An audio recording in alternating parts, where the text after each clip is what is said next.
This is the day that the Lord has made. Let us rejoice and be glad. For this is the day that the Lord has made. Hallelujah, hallelujah.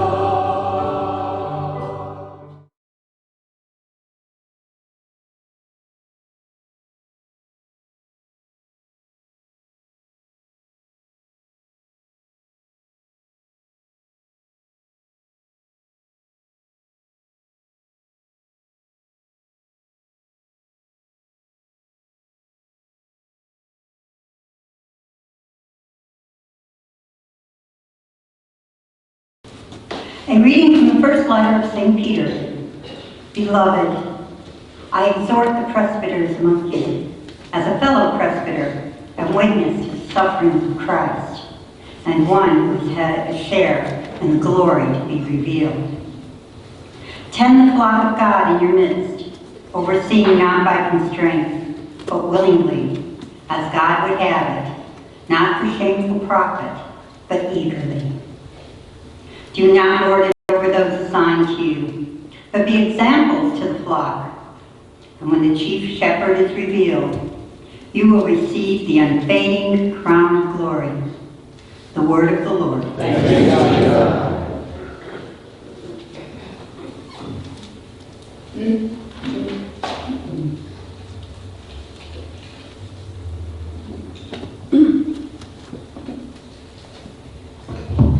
The Lord is my shepherd, there's nothing I shall want. The Lord is my shepherd, there is nothing I shall want. The Lord is my shepherd, I shall not want. In verdant pastures he gives me repose. Beside restful waters he leads me. He refreshes my soul. The Lord is my shepherd, there is nothing I shall want. Even though I walk in the dark valley, I fear no evil, for you are at my side. With your rod and your staff that give me courage. The Lord is my shepherd, there is nothing I shall want. You spread the table before me in the sight of my foes. You anoint my head with oil. My cup overflows. The Lord is my shepherd, there is nothing I shall want. Only goodness and kindness follow me all the days of my life, and I shall dwell in the house of the Lord for years to come. The Lord is my shepherd, there is nothing I shall want. Alleluia, alleluia, alleluia.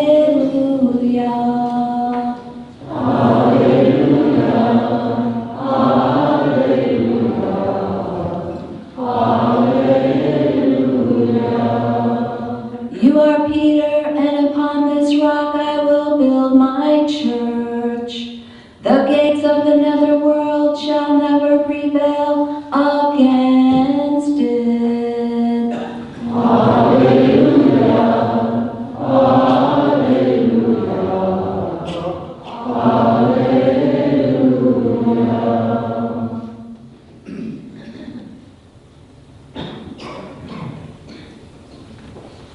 The Lord be with you. A reading from the Holy Gospel according to Matthew.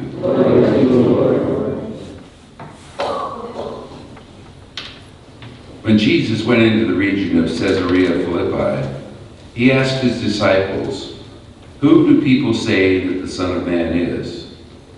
They replied, "Some say John the Baptist, others Elijah, still others Jeremiah, or one of the prophets." He said to them, "But who do you say that I am?" Simon Peter said in reply, "You are the Christ, the Son of the living God." Jesus said to him in reply, "Blessed are you, Simon, son of Jonah, for flesh and blood has not revealed this to you, but my heavenly Father. And so I say to you, you are Peter, and upon this rock I will build my church, and the gates of the netherworld shall not prevail against it. I will give you the keys to the kingdom of heaven. Whatever you bind on earth shall be bound in heaven.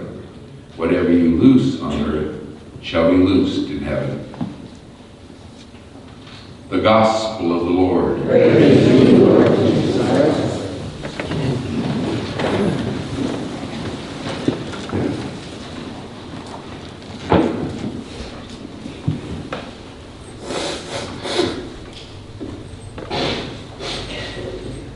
Good morning. Good morning.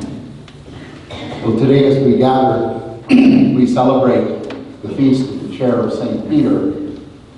And interestingly, I found myself thinking about St. Ignatius. And as I thought about it, I realized why. St. Ignatius once wrote, "I've learned from my mistakes because I've made so many of them." I've learned from my mistakes because I've made so many of them. And you know, Peter is right there with Ignatius, and so are all the other apostles. Peter, in particular, though, is noted for his great bravado and his inability to deliver on it. Time and again, Peter is so bold. In Matthew's Gospel alone, we hear about Jesus walking on the water and Peter saying, "Lord, if it's you, bid me come." And Jesus says simply, "Come." Jumps out of the boat, starts walking on the water, feels it's wet, cold and windy, and immediately begins to sink. But at least he has the wisdom to cry out, "Jesus, save me." And he does. Here in this gospel, he's the one that proclaims with great, great joy, "You are the Christ, the Son of God." And Jesus immediately says to him, "You have learned this not with human understanding, but by being open to God's guidance." But immediately after that, Jesus will go on and tell his disciples that he will go to Jerusalem, where he will be handed over, rejected, suffer grievously, be put to death, and raised on the third day. And here's Peter. God forbid that this should ever happen to you. I mean, can you imagine? I mean, here he is just a few moments ago said, "You are the Christ, the Son of the living God." And now he's saying, "But let me tell you how to live. Let me tell you how to live." He has the bravado, but it doesn't maintain itself.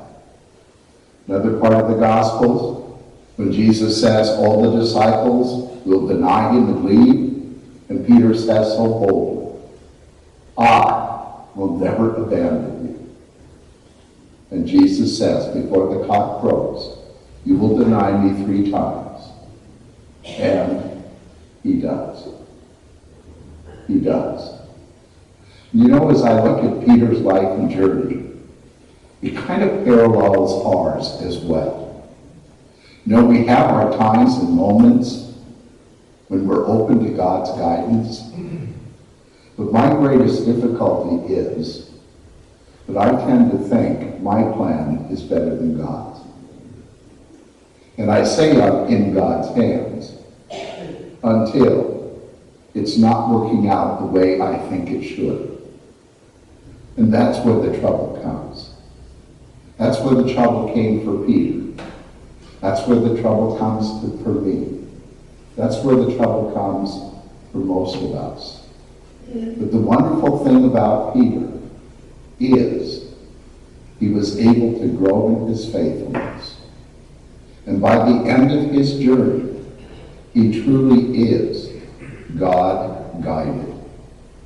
And I think he became God-guided because he made many mistakes, but he learned from them. His challenge is ours as well.